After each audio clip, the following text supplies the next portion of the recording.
Hello, I want to talk to you about parasites today. I suggest you think hard about listening or reading this article. You just might not have the stomach for it. The moral of the study is don't ever host a parasite. It could be the death of you. A parasite is any organism living on or in another living organism and deriving part or all of its nutriments from the host without contributing anything to the host.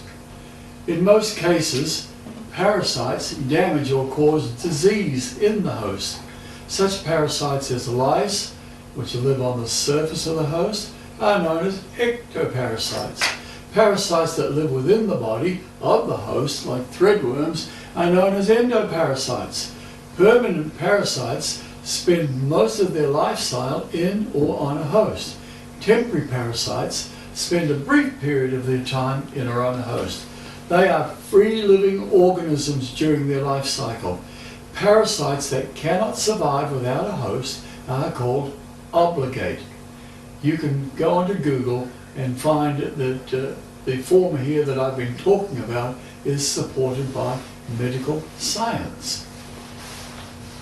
Organized Christian religious systems are by their very nature parasitic, whether they are Catholic, Orthodox, Protestant, fundamental evangelical, charismatic, or of an indigenous self-governing nature. It makes no difference.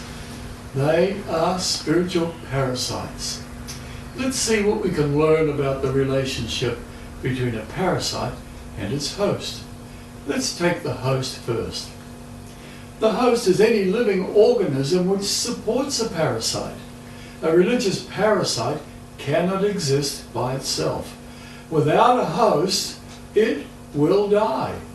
Parasites infect their host with disease, some infections of a more serious nature than others.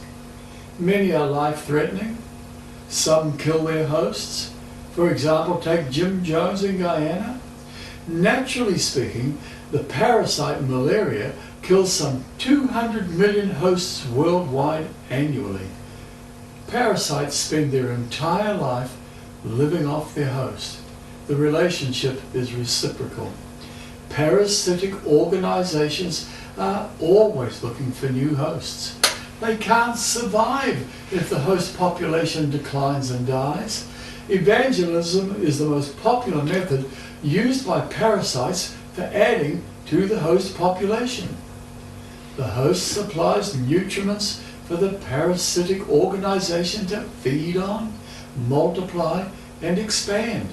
With heartfelt gratitude, the ignorant host will in turn pass their parasite on to their children and their friends before they die from infection or rejection. The latter is not uncommon. Parasitic movements establish themselves by promoting a successful and popular entity. The entity can be living, like Benny Hinn, Kenny Copeland, Brother Andrew, or deceased, like Derek Prince.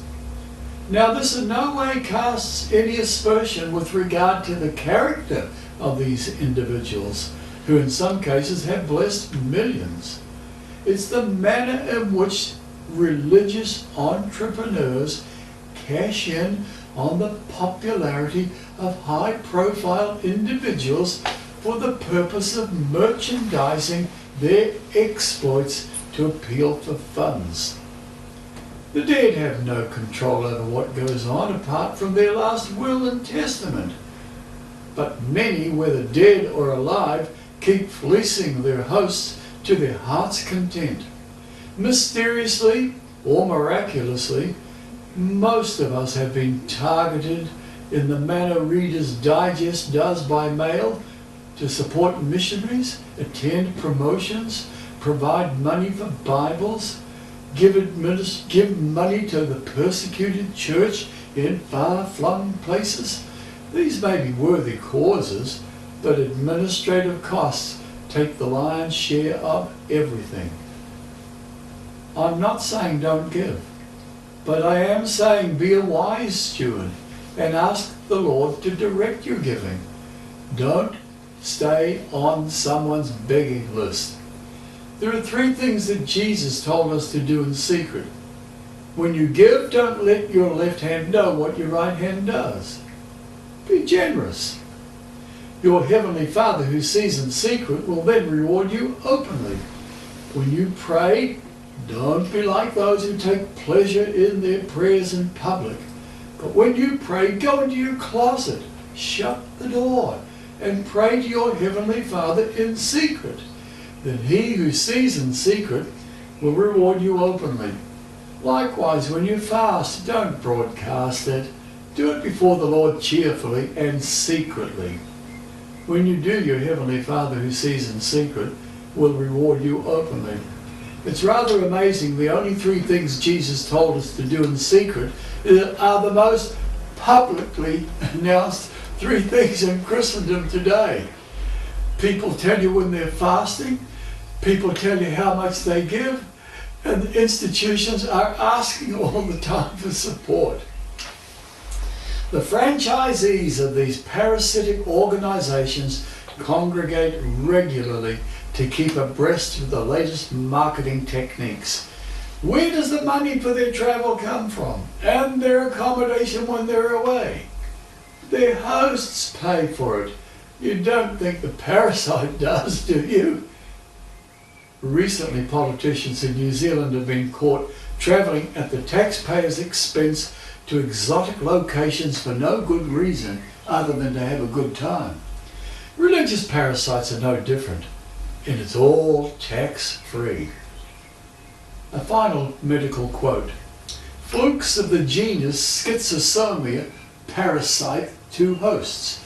The young hatch from their eggs in rivers and lakes and enter a specific kind of aquatic snail, where they develop into a tadpole-like larva called cercari. When the cercari leave the snail, they burrow through the skin of a human host, swimming or wading in infested water.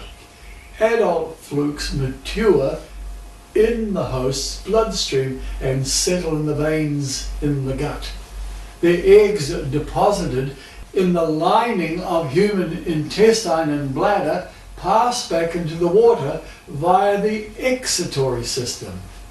And the cycle begins all over again. More than 200 million people worldwide suffer from schizomatosis, a disease characterized by abscesses and bleeding caused by flukes and infestations.